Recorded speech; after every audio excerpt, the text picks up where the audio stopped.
This documentary looks at how first and second generation Indians have preserved their culture in the United Kingdom. Kumudini, Tam, Orion and Anita will tell us about their lives and how they have adapted their lifestyles in a Western world. This is the current generations of Indians in Britain. My name's Kumudini Banarasi, and the shortened version by which I'm known is Kumud. And I don't know if you're interested in the meaning, but it means the lotus flower that blooms at night when the stars are out. Isn't that beautiful? I grew up in a state called Maharashtra, which is kind of west central, and in a town called Amaravati, which is near the biggest town called Nagpur. And I was born there, and I lived till the age of 10. That's when we came to England. And so since then, we've been back to India many times, but you know, most of my life has been really in UK. I'm Orion Rodriguez. I was born in Barnet, North London, just down the road actually. My heritage is, both of my parents are from India, but they were born in Kenya. I'm Anita Patel, born and brought up in England as well. And my parents are both from India. They both came over to the UK in the 60s. So both went to school here. But then I was brought up in quite a cultural background. So both, as they're both from India, we're very cultural, not as religious. My parents are not that religious, but really take on the whole community spirit. Hello, my name is Tendril. I'm from India, particularly southern part of India, from a state called Tamil Nadu. I moved to UK in 2009 under hsnp program, which is a highly skilled migrant program. They grade you. If you qualify for a certain points number, they will you will be issued a visa for migrating to UK. Initially, I applied from India. I got rejected because of my lower income thing. Then I did my higher studies and I moved. I worked abroad and I applied from there with higher salary. So I got points for my age, my education, my experience, my exposure, and for the salary income. So I got hsnp visa and I migrated to UK. How have you remained true to Indian values whilst living in the United Kingdom? Obviously, you know, one wants the culture to be followed on, but bearing in mind that I came here very, very young, so I grew up into the British society, the Western values and all that sort of thing, although luckily my mother was a strong character and she maintained her values, which were ingrained in myself. I certainly carried on as much as I knew with my children, but you know, it's not easy, especially when there's intermarriage and all that sort of thing, unless your spouses are interested. It's difficult to carry on these things. The other big issue, which I didn't mention earlier, girls in Indian culture, you know, aren't very important. They're not given importance. So my mother didn't really encourage. I mean, she wanted me to do well and be educated, but I didn't really get the encouragement. It was the son who got it, you know. Son did everything best. And then of course when we moved from our first home, after Mum had kind of made some money, we bought our own place and everything else. She ran a boarding house, so of course, you know, had to help her with the cooking for the students and cleaning on Saturdays. That was a cleaning day and all that. So I didn't really have much time and focus for studying.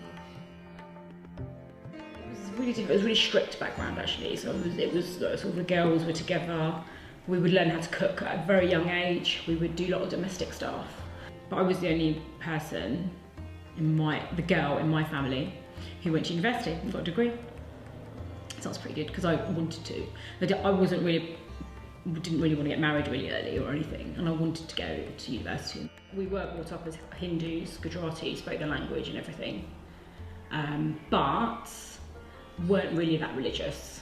So, you know, like we weren't vegetarians, or my dad did drink, or we were allowed to drink and things like that. So it wasn't as, you know, we didn't go to temple every day or every week. It wasn't as religious, but it was more the cultural aspect that I was brought up in. Our whole upbringing was so focused around reading, maths, English and education. On my side, it was a typical Indian family. They pushed all of us to either be doctors or lawyers. My sister made it. I'm in telecoms. Actually, I'm a born Hindu, but since I'm a single parent child, I was put into a boarding school. But of course, the boarding school is a Christian management. So I was brought up in Men's Christian Association schools and boardings. Once a week we meet, and we tend to teach our languages to children. Over here they don't have exposure to Indian language, so we tend to take 1 or 2 hours on a Sunday, do a moral teaching about values from Hinduism, Christianity and Islam. Kumud, Orion and Anita tell us about how marriage was perceived within their families. My mother would have liked me to have an arranged marriage. I mean, she showed me a couple of photographs and things, but I had made up my mind, you know, that I didn't, because having grown up here, because, you know, the man is the dominant one, and, you know, you go along in India, and how could he have dominated me, someone who grew up here? I had my own views, my, you know, beliefs and things like that, so I was quite sure about that. When it comes to my children, you know, it would have been nice, I suppose, if they had married Indian. I don't know. I mean, but I didn't mind, because I made my own choice, so I wasn't going to say, oh right, you can't marry, you know, I wouldn't dare do that. So basically our parents, by that time, they were happy that we were with someone and starting something. Yeah. My parents were delighted, actually, but they had nothing to do with Anita's religion. They saw a change in me, and they realised that fundamental things that I and my family upbringing that were championed as important, they saw that in Anita as I did. I guess being told that when you're older, this is what you'll do, is you'll get married and you'll have a mother-in-law and you'll live with your in-laws, and you know, that person will be within our caste of a certain type, so we'll all, you know, it will be like that. And so I did do all of that. So after I graduated and had a job and stuff, I did get married within the community and had all the whole traditional wedding and stuff. Unfortunately, it didn't work out.